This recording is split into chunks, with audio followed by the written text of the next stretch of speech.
fear of being alone, or monophobia as it's called officially, is a common one.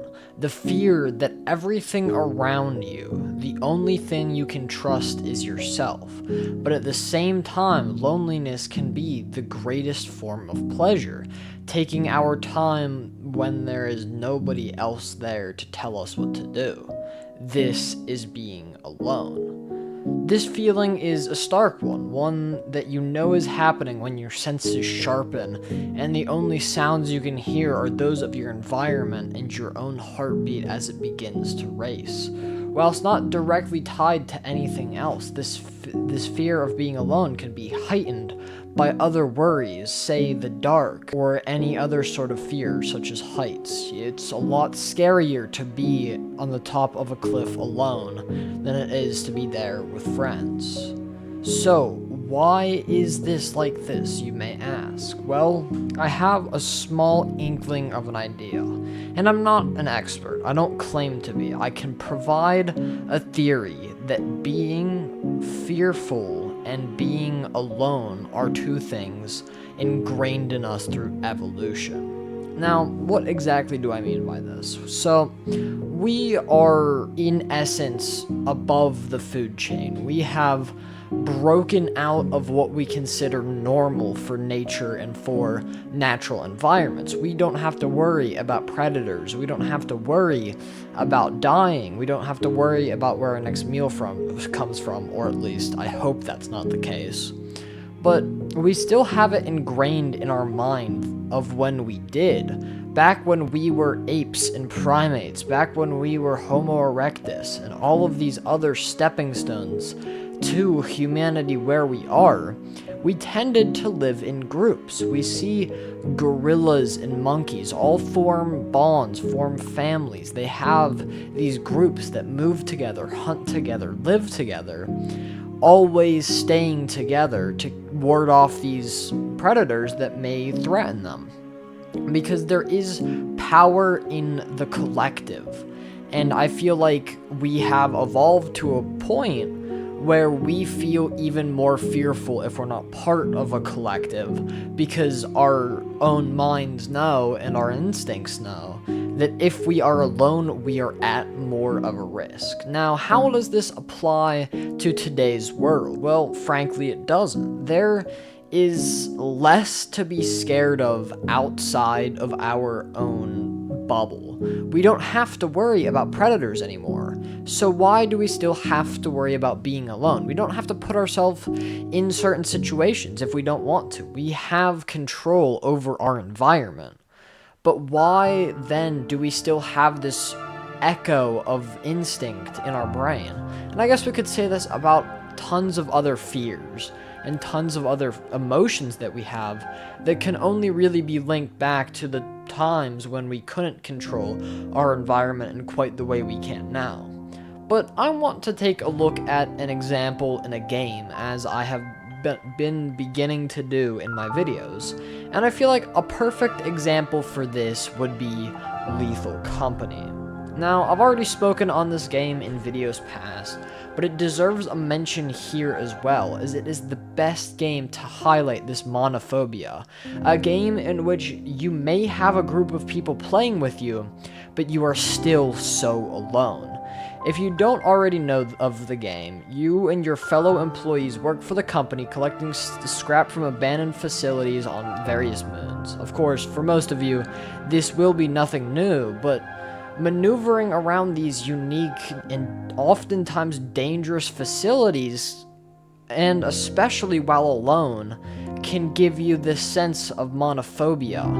And how exactly is this the perfect game to show it? Well, sometimes you just have to divide your team. And I feel like that feeling of necessity brings up another question about the evolution theory here. Sure, we might want to be in a group, but aren't we more powerful in the individual? Dividing and conquering has been a theory for millennia now, and so why do we feel this fear of being alone still, even if we are doing it to partake in something else? And that's very interesting. But in Lethal Company, we do often divide to collect as much scrap as possible. But still, that division often leads you to wander the halls alone, simply waiting for some horrible creature to kill you, your crew none the wiser for your untimely demise. Now, this does bring up a good point, is maybe being forgotten bigger than the fear of being alone. Maybe it's not the fact that you might die here, but it's the fact that nobody will know if you do. Now, that is a whole other philosophical question, which a lot of people have debated for hundreds of years, so I'm not even going to attempt to answer that here, but it definitely brings up a good point. And another example that could bring up more good points is phasmophobia, as it encapsulates this feeling while identifying ghosts and avoiding their mysterious ghostly powers. Now, by itself, phasmophobia isn't supposed to give you monophobia, playing more on the spooky, scary ghosts than getting you alone. But this leans into my earlier point, because sure, the ghosts are scary by themselves, but when the rest of your team is getting equipment in the van and the lights begin to flicker, you'll tend to have a larger reaction, even if your friends are just one wall away from you, or just one call of the walkie-talkie.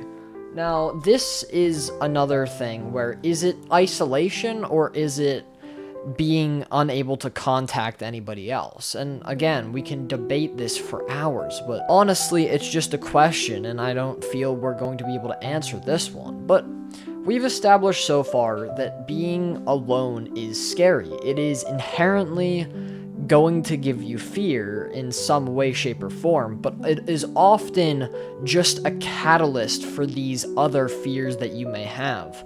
Being in the dark may be scary by itself, but whenever you're in the dark with nobody by your side to give you company or reassurance, it tends to be a whole lot scarier. So why have we gotten this? Why this thing that seems so common? I mean, as I record this video, I am sitting in my house alone, and I'm not fearful of anything at the time. So why is it so convoluted? It doesn't just feel like, oh, it's scary because you're alone, but sometimes it does. It just feels scary because you're alone. And that's always another question to be asked. But of course, no two people are the same, and you will have to look in towards your own experiences to answer this question for yourself.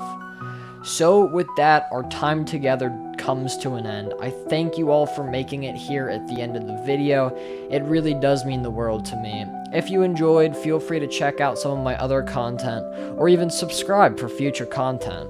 And also, upload schedule. I have actually begun putting in a bit more effort into YouTube, so I will have an established upload schedule that will be long-form videos like this on Mondays, updates on my book series on Fridays, and daily shorts in between. So if that's something you feel interested in, go ahead, check it out. And with that, I'll see you all in the comment section.